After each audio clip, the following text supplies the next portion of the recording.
Arkadaşlar!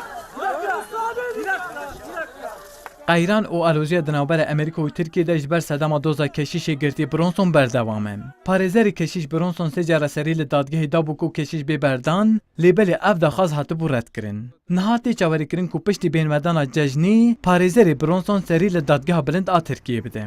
Pasporên Tirkiye ku dibêjin berî ji aliyê dadgehên herêmî daxwaza azadkirina hingirtiyan hatibû redkirin, lê dadgeha bilind biryara azadkirina wan dabû û dibe ku piştî serlêdana dadgeha bilind ji bo keşiş Bronson jî heman prose dest pê bike.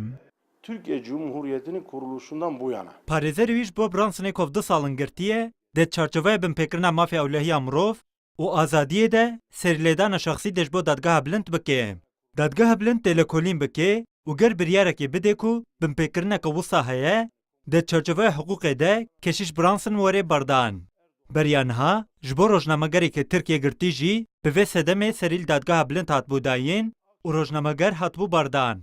Pasporên bebîr tînin ku di meha mijdarê de li Amerîkayê hilbijartinên eyaletan heye amaje dikin ku Serokê Amerîkayê Trump ji bo ku di wê hilbijartinê de dengên ewangelîstan bi dest bixe, dê doza keşiş Bronson ji bo xwe wek amurekî bikar bîne û ji ber wê yekê jî di navbera her du welatan de dêrageşî gûrtir bibe.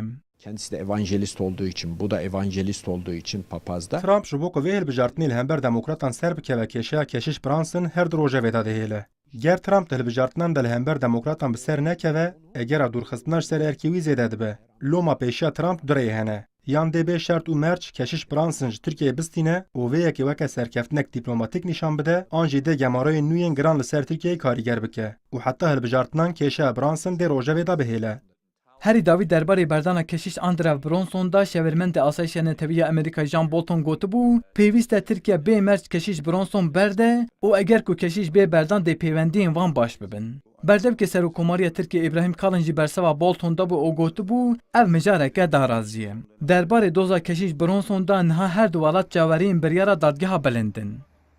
Vural erişmiş. Kurdistan 24 Ankara.